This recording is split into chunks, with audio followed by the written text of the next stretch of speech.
오랜만에 유튜브 영상을 녹음하게 되는 것 같습니다. 오늘 날짜는 2021년 6월 10일 새벽 12시 30분입니다.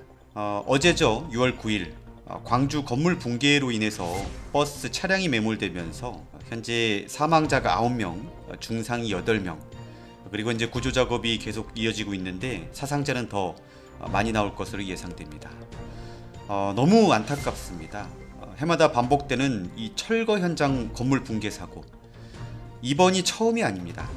지금 매년 이런 붕괴 사고로 인해서 우리 시민들 또 이 근로 현장의 근로자들이 사망하는 사고가 이런 참사가 계속 발생하고 있다라는 거죠. 이 통계에서 볼 수 있듯이 현재 매년 지속적으로 지금 건물의 해체, 노후된 건물들이 해체되는 이런 공사 작업이 증가되고 있습니다.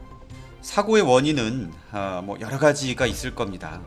기본적으로 우리가 해체 철거 작업을 할 때는 이 안전 조치를 해야 됩니다. 특히 철거 작업은 신축 과정의 역순인데 그 과정의 순서를 제대로 지키면서 작업을 했느냐, 또는 철거 계획서를 우리가 작성하게 돼 있는데 그 철거 계획서대로 작업을 진행했느냐, 공기 단축을 위해서 또 무리하게 작업을 진행하지 않았는지 또 의심이 가는 부분이고요.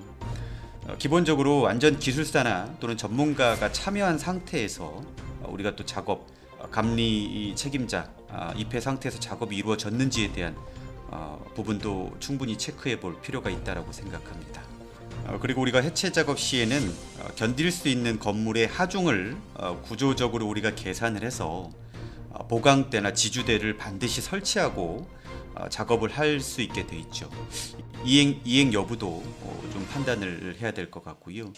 그리고 이런 해체 건물에는 위험성이 크기 때문에 인원 출입에 대한 부분, 그리고 주변에 대한 어떤 통제, 이러한 부분들도 충분히 이 안전 조치가 되어야 합니다. 그리고 이런 폐기물, 건축물 등은 바로바로 우리가 바깥으로 빼내야 되는데도 불구하고 작업에 대한 편의 목적으로 인해서 건물 위쪽에 적재를 해둔다든가 이러면 하중이 결국 못 버텨서 붕괴 사고로 이어지는 그런 악순환의 형태가 이어지는 거죠. 2020년 서울시에서 철거 공사장 점검을 한 결과 무려 55% 이상이 안전시설 미흡에 대한 지적을 받았고, 이러한 어떤 이상 징후들이 지속적으로 반복적으로 이루어지고 있음에도 불구하고 이런 사고가 발생하지 않는 것이 이상한 거죠. 매년 이렇게 데자뷰의 뉴스를 보는 입장에서 안전하는 사람으로서 매우 안타깝고 또 굉장히 참담한 심정이 이루 말할 수 없는 것 같습니다. 안전은 피해 항문이라고 이야기합니다. 사고가 발생하면 누군가 피를 흘리고 깨지고 다쳐야 그것을 계기로 개선이 되고 고치는 현상이 나타나는 거죠. 우리가 이런 사고로부터 교훈을 얻어서 그런 어떤 개선점을 찾는 것 정말 중요하죠. 근데 이렇게 사고로부터 일어났음에도 불구하고, 특히 동종재해가 자꾸 일어나는데도 불구하고 교훈을 얻지 못하고 개선을 하지 않는다는, 이것은 너무나도 어리석고 앞으로도 더 큰 참사가 일어날 수 있는 정말 대단히 중요한 큰 문제점이라고 저는 생각합니다. 더 이상 큰 사상자가 발생하지 않도록 기원을 하고요.